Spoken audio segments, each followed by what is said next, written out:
Like, we're staying excuse me. Hold up. We'll get to that. Next match coming up. Giulia and Stephanie versus ROXANNE Perez and Cora Jade for nothing because there's nothing on the line. It was all about pride. All about pride.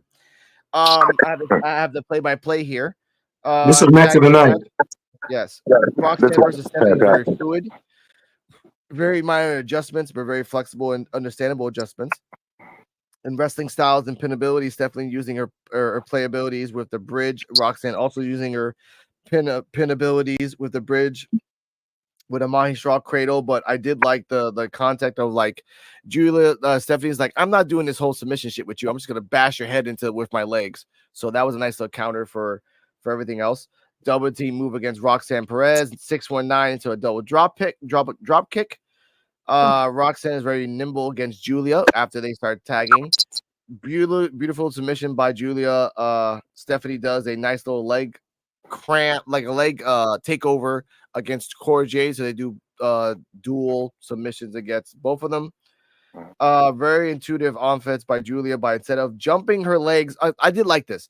ROXANNE throws Giulia into the corner, and most of the times, most women do like the whole like they grab their hands on the turnbuckle and then they jump their legs backwards and then kind of grab your heads. No, Giulia's like, fuck this, I'm going to the outside. ROXANNE tried to counter that. Giulia countered that into a kick, and they did a nice little move. Did a drop kick to ROXANNE. Psychology of Giulia that even if she's in peril, she doesn't go for the tag. I did like the psychology of that. Giulia is acting on her own. She had plenty of chances to tag Stephanie, but since she's a single wrestler, she's like, I'm going to do this shit by my own. Got dominated by Cora and ROXANNE in the beginning. I mean, at the middle. At the end, hot tag by Stephanie. Stephanie does a hot tag, jumps off the top rope with a body cross. Gets knocked the hell out by Stephanie knocks the hell out ROXANNE. Headbutts into the corner of the Cora Jade. I did like this part. Stephanie does a haluva kick to ROXANNE, then runs to the corner and does a double knees to Cora, then run back to ROXANNE, counters the leg to Stephanie and and D-Walk and Joe and my beautiful future wife, Invisible Woman, saw this. The most nastiest dragon screw leg whip to ROXANNE. This is the second time Stephanie has done that, and she has not disappointed. She made it look good. Bro, that fucking snap that she gives with that fucking dragon screw is insane. Yeah. Nasty and vicious. Giulia does a spinning, I guess, tombstone driver to ROXANNE for the 2 counts. Cora and ROXANNE tries to do a doomsday device on Giulia, but they get out of it. Half suplex from the top rope from Giulia to ROXANNE. Double underhook suplex to ROXANNE to the top rope. And then Stephanie, and thank you for Joe for this. Stephanie does a corkscrew moonsault on ROXANNE for the 3. Before we get to the post match, ladies first. Visible Woman, what are your thoughts on the match? To be totally honest, I wasn't like paying attention throughout 100% of the match, but I know it was like very back and forth.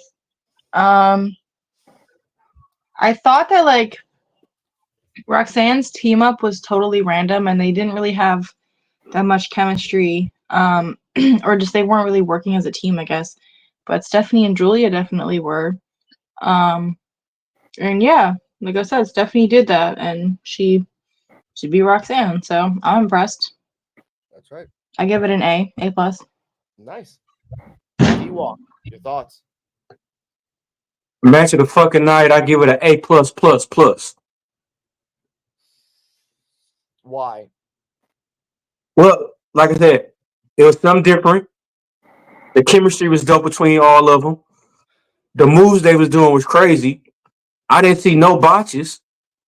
Like I said, it was dope. I will say there was like quite a bit of like arm wrestling at times happening where they were just like figuring out the moves. But it was between like, I don't remember their names, but it wasn't between ROXANNE. It was between ROXANNE's partner. a lot. So Cora. yeah, it Cora. wasn't quite botchy. It was like That was her first match back in like over a year. So there was going to be a little bit of ring rust, and I do forgive that because, like I said, it's been over a year since she's actually competed. Yeah. Okay, fair enough. Joe, D-Walk, your rating of the match? Oh, you already did. Sorry about that. Joe, your rating and thoughts on the match? I'm going to give it a solid A. Stephanie and Giulia definitely showed out. That airplane spin into the Fire Thunder Driver shit that she did to set up the corkscrew moonsault was it was crazy.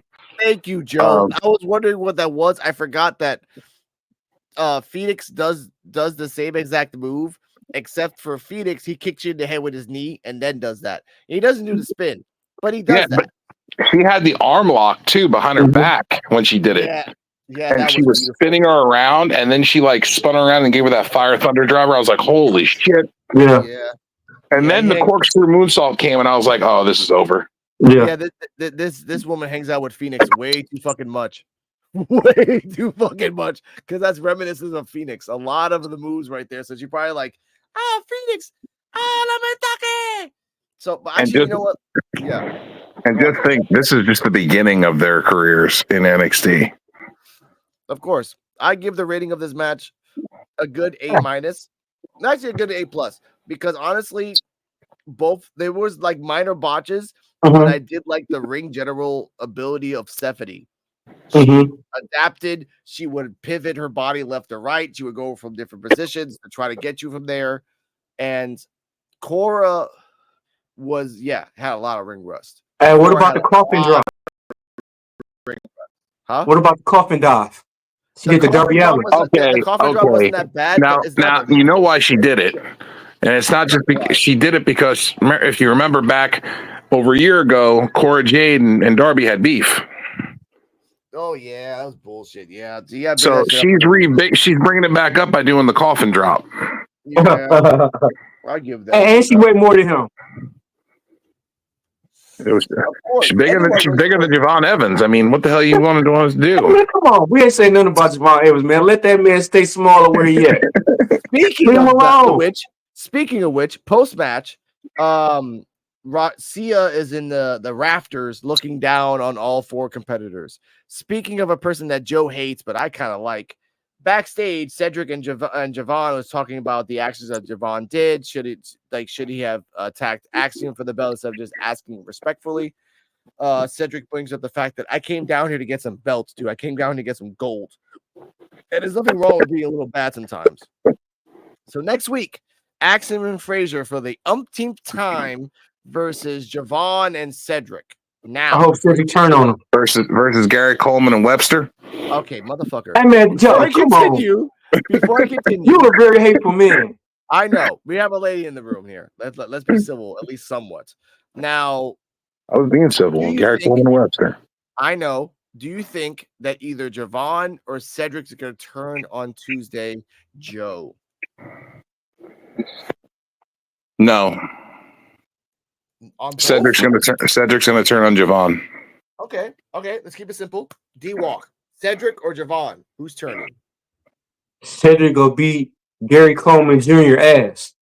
Okay, I respect that. Invisible Woman. If there's going to be a heel turn, which is a turn of a heel to a villain, will it be Cedric or will it be Javon if they lose the belt against Axiom and Frazier?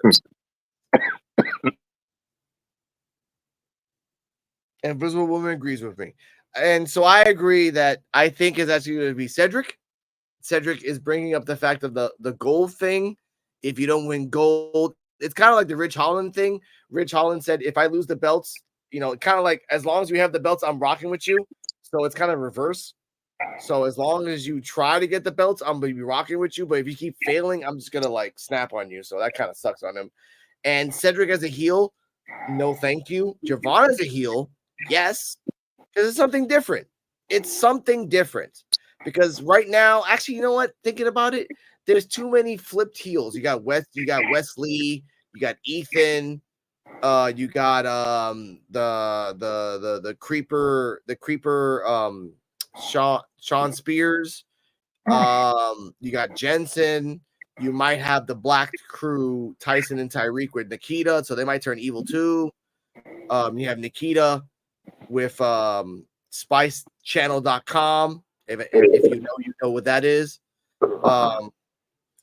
Either way, I am okay with this match, and I hope that Stephanie and Giulia have a one-on-one match that would rock out the ages, a la Asuka, Nikki Cross, like right off the bat.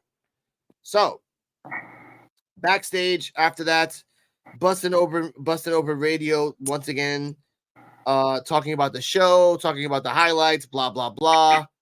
I don't give a shit about Bubba Ray. Ambulance match time. Oh, I know. It's not the greatest thing in the fucking world, and I was kind of disappointed in this. But Match was horrible.